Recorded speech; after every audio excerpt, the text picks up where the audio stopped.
사도신경. 나는 전능하신 아버지 하나님 천재 창조주를 믿습니다. 나는 그의 유일하신 아들 우리 주 예수 그리스도를 믿습니다. 그는 성령으로 잉태되어 동정녀 마리아에게서 나시고 본디오 빌라도에게 고난을 받아 십자가에 못 박혀 죽으시고 장사한 지 사흘 만에 죽은 자 가운데서 다시 살아나셨으며 하늘에 오르시어 전능하신 아버지 하나님 우편에 앉아 계시다가 거기로부터 살아있는 자와 죽은 자를 심판하러 오십니다. 나는 성령을 믿으며 거룩한 공교회와 성도의 교제와 죄를 용서받는 것과 몸의 부활과 영생을 믿습니다. 아멘.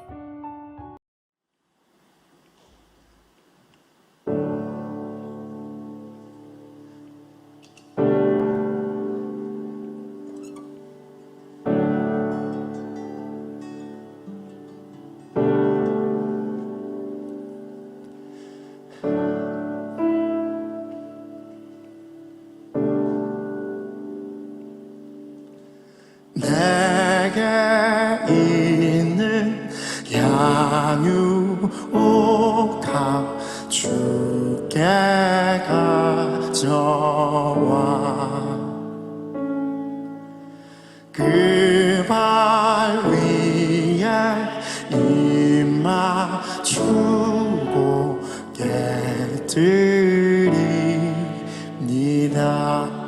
내게 있는 향유옥합 내게 있는 양육옥합 주께 가져와 그 발 위에 입 맞추고 깨드립니다.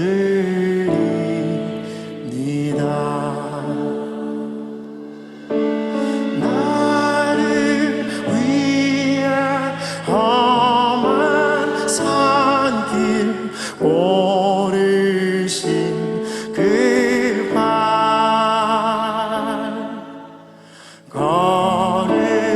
걸음마다 크신 사랑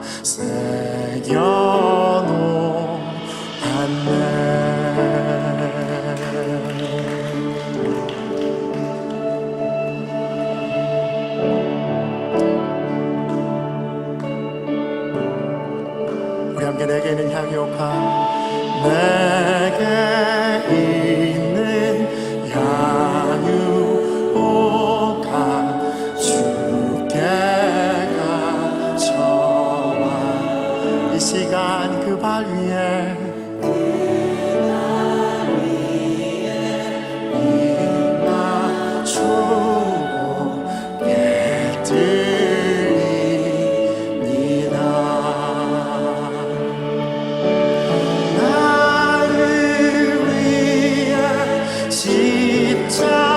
십자가에 달리신 그 발 흘린 피로 나의 죄를 대속하셨네.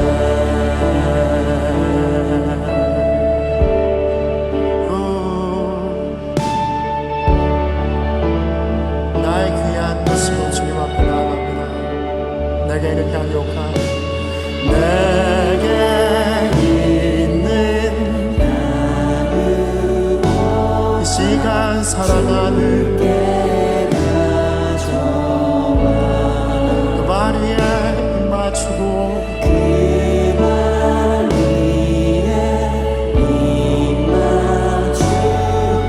모두 깨드립니다. 우리 한 번 더 찬양하겠습니다. 내게 있는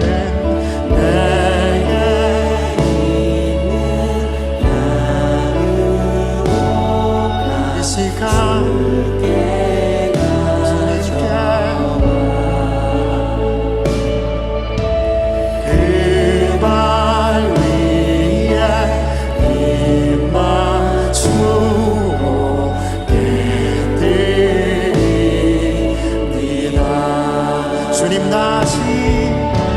주님 다시 이 땅 위에 임하신 그때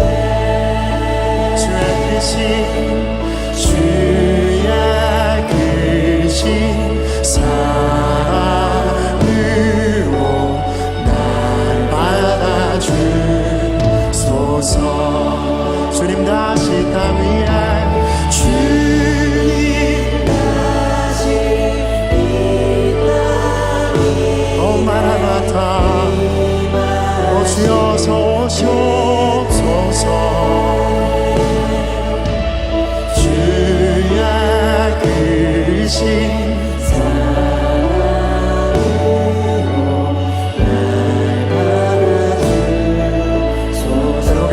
찬양하겠습니다. 주님의 성령.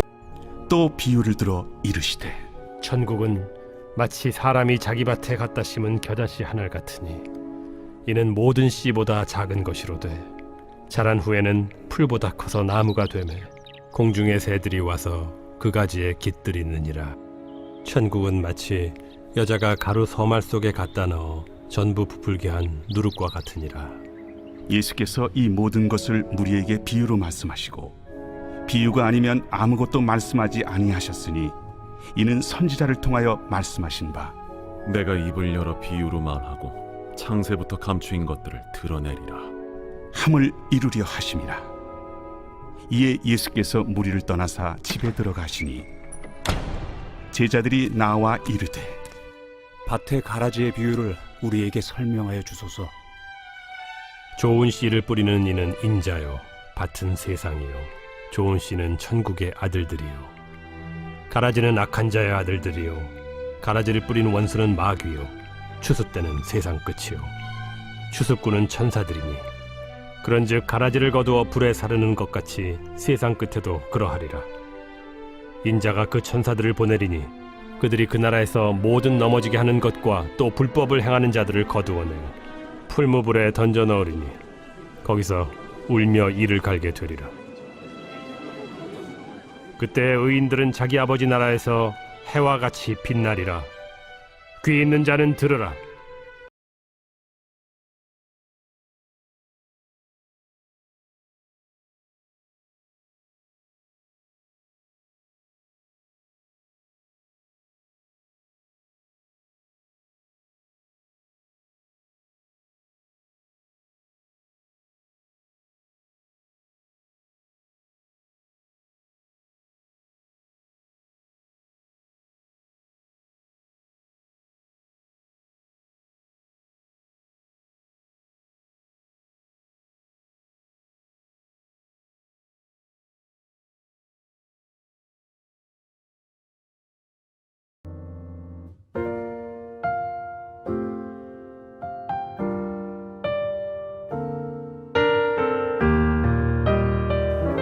샬롬. 오늘 하루도 하나님의 은혜와 평강이 우리 삶에 넘칠 수 있기를 원합니다. 특별히 십자가를 묵상하는 복된 하루 될 수 있기를 원합니다. 함께 읽은 말씀 37절을 보면 좋은 씨를 뿌리는 이는 인자요 그랬습니다. 인자는 예수님을 말합니다. 따라서 씨를 뿌리는 농부는 바로 예수님이겠죠. 그런데 예수님이 뿌리는 씨는 나쁜 씨는 없을 것입니다. 모두 다 좋은 씨를 뿌리시죠. 그러므로 본문의 강조점은 토양에 있습니다. 여기서 씨는 천국 복음을 말하는데 19절을 보면 천국 말씀을 듣고 깨닫지 못할 때는 악한 자가 와서 그 마음에 뿌려진 것을 빼앗나니 곧 길가에 뿌려진 씨다 그랬습니다. 그러므로 이 씨는 바로 천국 복음, 천국 말씀을 말하는 것입니다. 그래서 오늘 본문은 그 앞서 예수님이 말씀하신 이 씨앗 뿌리는 비유를 조금 더 깊이 생각해 봤으면 좋겠습니다. 이럴 때에 길가에 떨어진 씨앗은 굳은 마음을 말합니다. 예수님을 거부하는 것이죠. 그러면 사탄 아래 떨어진 자로서 새가 와서 씨앗을 먹어버립니다. 돌밭에 떨어진 씨앗은 얕은 마음을 말합니다. 이것은 전형적인 무리의 모습입니다. 예수님을 찾는 목적이 자기 자신과 이 땅의 목적을 이루는 데 있습니다. 그래서 예수님의 제자가 되어서 그분의 도를 쫓는 개인적인 헌신을 하지 않는 사람입니다. 근데 이런 사람은 마음에서 중생의 변화를 일으키지 못합니다. 거듭남을 말합니다. 그래서 이 말은 구원에 이르지 못한 사람이라고 보아야 하는 것입니다. 돌밭에 떨어진 씨앗, 얕은 마음.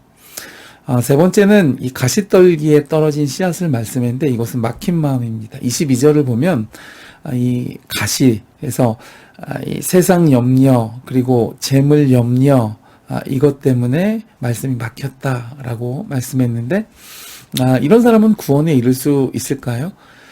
결실하지 못한다는 말은 결국은 열매를 맺지 못한다는 뜻일 텐데 결국에는 처음에는 이 복음에 응답했을지는 모르지만 하나님이 택하신 성도를 끝까지 붙드시고 또 구원에 이르기까지 견인하신다는 이 구원의 마지막 증거는 찾아볼 수 없기 때문에 이 사람은 마치 그 부자 청년이나 또 가룟 유다와 같이 예수님을 바라는 보았지만 결실치 못하는 사람이며 여기까지가 다 무리에 해당합니다.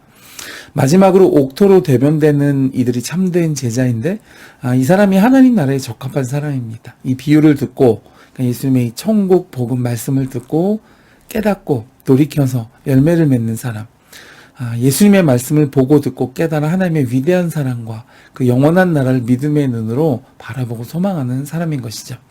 예수님은 오직 이 네 번째 땅만이 좋다라고 말씀하셨습니다. 이 좋다는 말은 헬라어 칼로스라는 단어인데 근데 이제 이 말을 히브리어로 번역하면 토브라는 단어가 됩니다. 이 말은 창세기에 하나님이 보시기에 좋았더라 하셨을 때에 바로 그 말입니다. 따라서 이 옥토라는 것은 단순히 좋아 보이는 뭐 이렇게 아름다운 땅을 말하는 것이 아니라 하나님이 보시기에 선한 것을 말하는 것이죠. 그리고 이것은 여러분 절대 선입니다. 그러므로 천국을 소유할 사람은 바로 이와 같이 마지막에 옥토의 마음을 가진 사람밖에 없는 것이죠. 예수님은 마태복음 7장 15절 이하나 또 12장 13절 이하에서 그 열매로 그 나무의 본질을 알 수 있다라는 말씀하셨습니다. 이 말씀은 뿌려진 복음의 씨앗이 하나님 나라의 선한 열매로 결실하지 않는다면 그 사람에게는 생명이 없는 마른 나무와 같다라는 것을 말씀하신 겁니다. 그러면 여러분 우리 삶에 하나님의 말씀의 씨앗과 순종의 열매들을 맺고 계신가요? 자기 자신을 점검해 보셨으면 좋겠습니다. 마태복음 13장은 이렇게 예수님의 비유로 이루어져 있는데 이 네 가지 밭 그리고 오늘 나오는 그 누룩의 비유도 마찬가지. 그러니까 이런 것들이 우리에게 주는 의미는 무엇일까요? 그것은 천국이 예수님의 두 번에 걸친 임재, 그러니까 2000년 전에 초림하셨고 다시 재림하실 텐데 이제 이 땅 가운데 어떻게 하나님의 나라가 임하는지에 대해서 우리에게 보여주신 놀라운 말씀입니다. 땅에 초림하셨던, 그러니까 2000년 전에 오셨던 예수님이 마태복음 13장에서 말씀하신 이 천국, 하나님 나라가 완전한 하나님의 나라로 다시 오실 그 재림의 때까지 어떻게 이루어져 가는가 하는 것이죠. 어떻게 이루어지냐 하면 이 네 가지 부류의 사람들의 모습을 통해서 이 땅에 하나님의 나라가 이루어져 가는 것입니다. 그리고 펼쳐지고 바로 그것이 여기서 말하는 천국의 비밀인 것이죠. 이 비밀을 듣고 깨달았다면 여러분 우리는 어디에 속해야 할까요? 이 본문을 요약하면 그러니까 예수님이 재림하시기 전 이 시대의 많은 사람들은 사탄의 유혹과 자신의 완고해진 마음 때문에 진리를 배척하거나 혹은 진리를 확신 있게 따르기를 주저한다라는 말씀입니다. 그러나 몇몇 사람은 그 진리를 받아들이고 영의 열매를 맺을 것이라고 말씀합니다.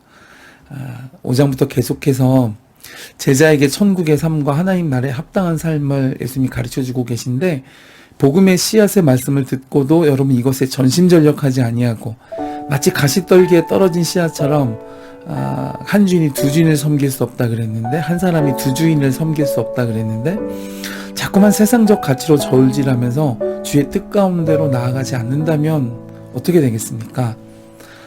30절에 보면 추수 때까지 같이 자라다가 마지막에 가라지와 알곡으로 분류되어서 불사르게 되어진다 라고 천국의 신비를 풀어 말씀해 주셨습니다. 그러면 여러분 세상 볼 거 없이 영광의 길, 생명의 길, 좁은 길, 열매 맺는 길로 행하시는 복된 하루 될 수 있기를 주님의 이름으로 축복해 드립니다.